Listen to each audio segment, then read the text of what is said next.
عليكم ورحمة الله وبركاته. نحمده ونصلي على رسوله الكريم. أما بعد، قال النبي صلى الله عليه وسلم: خيركم من تعلم القرآن وعلمه، أو كما قال عليه الصلاة والسلام. ہمیں دنیا سے کیا مطلب مدرسہ ہے وطن اپنا، ہمیں دنیا سے کیا مطلب مدرسہ ہے وطن اپنا، مریں گے ہم کتابوں پر اور ہوگا کفن اپنا۔ محترم بزرگوں اور دوستوں، آج کے اس پروگرام میں آپ حضرات کے روبرو مدرسے کی مختصر حقیقت بیان کرنا چاہتا ہوں۔ امید ہے کہ غور سماعت فرمائیں گے۔ مدرسہ ایک بہت بڑی نعمت ہے۔ آج کے دور میں مدرسہ بہت ہی قیمتی چیز ہے۔ اللہ نے آج یہ نعمت عطا کی ہے، اس سے ہمیں فائدہ اٹھانا چاہیے۔ علم دین کا اتنا سیکھنا پڑتا ہے جس سے ہم نماز روزہ وغیرہ درست ہو سکے۔ علم دین کی تعلیم اس مدرسے میں ہوتی ہے۔ یہ مدرسہ ماں کی گود کی طرح ہے۔ جس طرح بچہ ماں کی گود میں پرورش پاتا ہے، اسی طرح انسان یہاں بھی پرورش پاتا ہے، اور مدرسہ انسان کو انسان بناتا ہے۔ یہ مدرسہ چند افراد مل کر بناتا ہے، اور مدرسہ کئی افرادوں کو بناتا ہے۔ ہم مدرسے کی عمارت بناتے ہیں، اور مدرسہ ہمارا قلب بناتا ہے، اللہ سے ہمارا تعلق جوڑتا ہے۔ اور یہ نبی کا کام تھا کہ مخلوق کو خالق سے جوڑتے تھے، اور مدرسہ ہم کو اللہ سے جوڑتا ہے۔ لہٰذا ان مدرسوں کو نہ کوئی طاقت دلا سکتی ہے، اور نہ ان مدرسوں کو کوئی توڑ سکتا ہے۔ محترم بزرگوں دوستوں، یہی وجہ ہے کہ آج مدارس کا جال ہر اطراف میں پھیلا ہوا ہے، جبکہ حکومت رات دن ان اداروں کو مٹانے اور ختم کرنے کی کوشش کر رہی ہے، لیکن ان اداروں کا نظام ایسی ذات عالی کے قبضے میں ہے جس کو نہ کوئی بگاڑ سکا ہے اور نہ بگاڑ سکے گا انشاءاللہ تعالی۔ ہم اس کے متعلقین کے بارے میں سرور دو عالم صلی اللہ علیہ وسلم کی زبان سے سنے۔ حضرت انس رضی اللہ عنہ حضور صلی اللہ علیہ وسلم کا ارشاد نقل کرتے ہیں کہ آپ دنیا میں ان لوگوں کو دیکھنا چاہتے ہو جن کو اللہ نے جہنم کی آگ سے آزاد کر دیا ہے، تو طالب علم دین کو دیکھو۔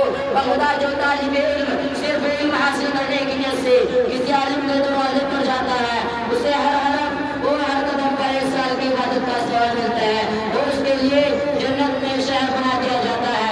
جہاں جہاں اس کے قدم پڑتے ہیں وہ زمین اس کے لیے استغفار کرتی ہے، صبح شام فرشتے اس کی مغفرت کا اعلان اس طرح کرتے ہیں: یہ ہے جن کو اللہ نے جہنم سے آزاد کر دیا ہے۔ اس سے مراد وہی لوگ ہیں جو علم دین حاصل کرتے ہیں، مدرسے میں رہتے ہیں۔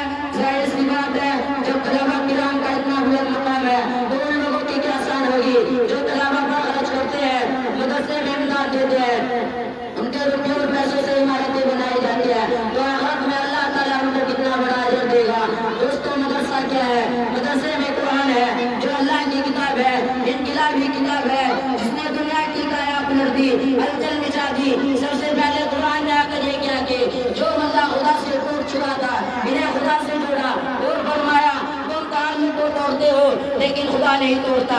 چنانچہ اگر خالق کا مخلوق سے تعلق نہ ہوتا تو قرآن نہ بھیجتا۔